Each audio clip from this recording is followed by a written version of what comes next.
Welcome back to the Torque Test channel. Today we conclude our 401 shank air hammer test series with a bang by including the top 2 priciest heavy hitters recommended by our comment section to take on the top ranked Ingersoll Rand and most powerful air hammers we've tested yet, the Matco MT2916 and Chief from Harbor Freight. That's not to say that in the future we won't consider more standard 401 shank air hammers to include if you guys really want to see those, sprinkled in here and there of course. But we think this episode really puts a bow on things for now, and we'll be wanting to move on to bigger and badder hammering tools hereafter to include just because we want to see how they stack up, and maybe you do too. So here it is, my dudes, the Snap-On PH3050B. This one courtesy of the one and only Eric from South Main Auto. This may not be the biggest and nastiest air hammer Eric is known for using, and we'll get there as well, but Eric has been known to use this exact one on occasion where power and finesse are both required, and 498 shank air hammers don't always bring that finesse, or I guess we'll have to see. This air hammer, sort of the world over, is known for being the powerhouse people turn to when their other standard 401 shank air hammers just can't get the job done. By strictly reputation, because power figures for air hammers hadn't really existed until we threw our hat into the ring, this PH3050B has the honor of being known to be the most powerful air hammer in its class you can buy. And to buy it, you better have your affairs in order because it's also the most expensive air hammer we've tested at $470. For that $470, you are at least getting a made in the USA tool, manufactured we believe at the Sioux Air Tools plant Snap-on now owns, which pumped out our last contestant in this price range too, the 270A-4, also made by Sioux. The Snap-on's going to be the shortest air hammer on the day at 10.6 inches long with a bit chuck attached. While it looks longer compared to this medium barrel IR, that Mac and Chief air hammer from Harbor Freight that let's just say shared a lot of parts and part numbers and power, came in at 11.3 inches long a piece, the longest of any air hammers we've tested. Which means the Snap-on will fit in more places in a pinch, but can it make the same or more power at this length? Another brand that wants to answer that question is Matco. This is the Matco MT2916 O for orange, that we have thanks to an all-star viewer by the name of Peter. This one is obviously used, but so is every other air hammer you'll be seeing today. Sort of the beauty of old school air technology here, only one moving part during operation, that piston inside going back and forth. These type of tools sort of work, or don't, or leak air, no real in between. If yours just blows air with the trigger down, pro tip, that piston inside's probably just been sitting too long and oxidized to the inner cylinder bore from water or humidity in the air. Just tap the gun on the side with a mallet with the trigger pulled, then add some air to oil and you'll be on your way. At the time of testing, this model retailed for $430, less than the $470 of the Snap-on, but not exactly a ton of cost savings to be had. But this is sort of the newest and some say biggest, baddest tool truck air hammer on the market now. This is made in Taiwan by, we believe, PTP, not the same factory as the Chief and Mac, as confirmed by the parts list, schematic, and this tool having a different design, weight, and stroke length. It's also got this sort of cool free to rotate handguard to grip with sort of some Gatling gun exhaust around it, but can it make that power people are so clamoring about?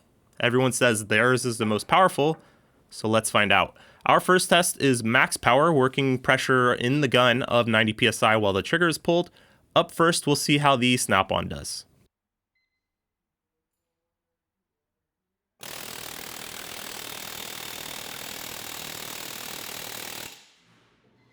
(4,477 psi, which is an effective 19,251 pounds or 8,732 kilograms of pressure generated on the load cell.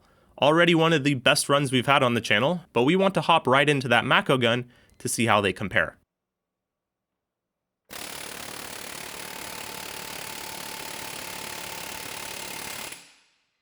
(4,845, so more than that famous Snap-on PH3050.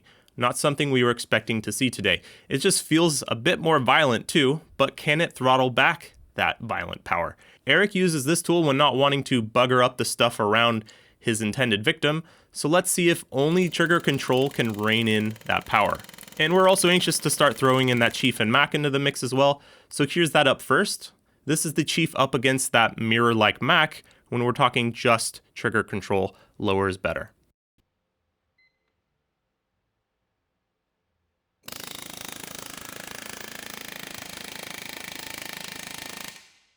So yeah, definitely going to be putting the Mac up against the Snap-on and Matco then.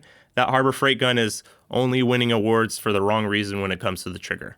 Here's the Snap-on versus that lower, which is better performing Mac.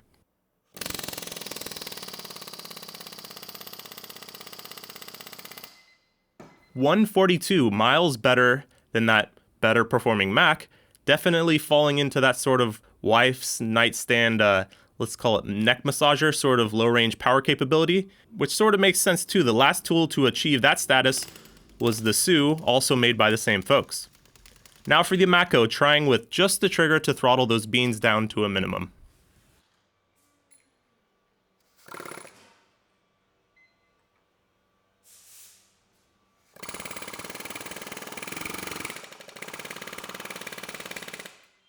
$582, still lower than the Mac, but not approaching that impressive Snap-on.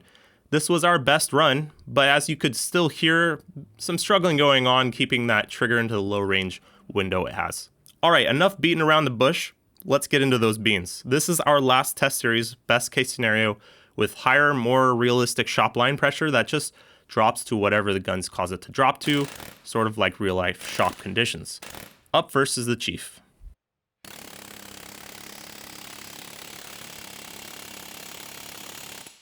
$4,898, making just that little bit more power than the Mac, so we'll be using it today to compare versus the power of the Snap-on and Matco. Here's that Snap-on.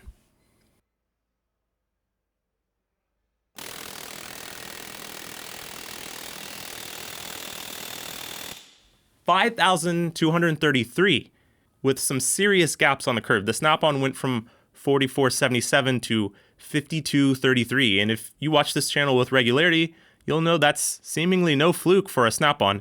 In our experience, their air tools just gain heaps more beans with higher pressure in a way like few others do. I guess their air hammers are no different in that regard. Okay, last up. Can the Matco make up the difference Snap-ons seem to create with this BCS test?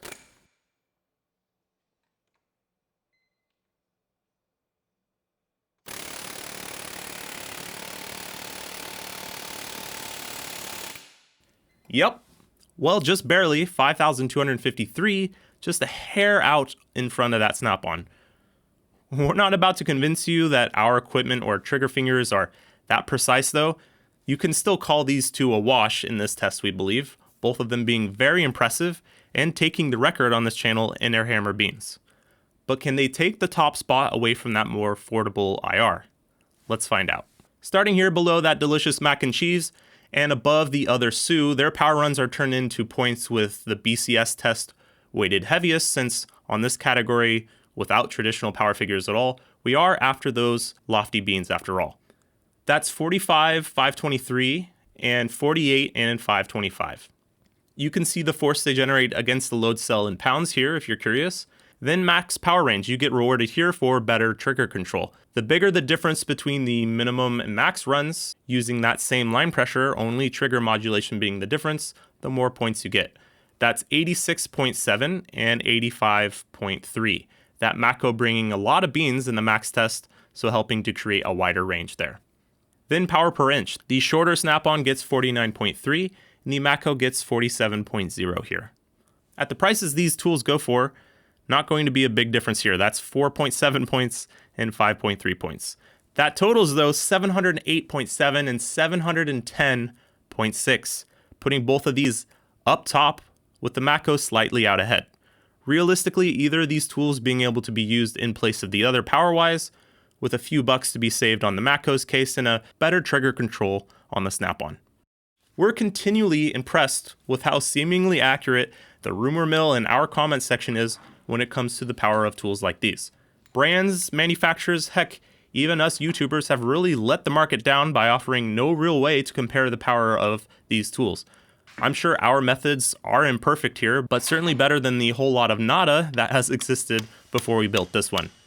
Nevertheless, without this rig at your disposal, many of you guys pinpointed some of the best and highest performing air hammers out there. You said the IR119 Max was a gotta try tool because of its power. And it was. You said the new Chief air hammer from Harbor Freight was as powerful as pricey tool truck options. And well, yeah, not gonna open up the can of beans again on that one. You can check that video out. And everyone said the Snappy is the powerhouse, with some saying that the new Matco trades blows for blows with it, or even being better. And heck, I'm beginning to wonder if you guys even need a channel like us at this point.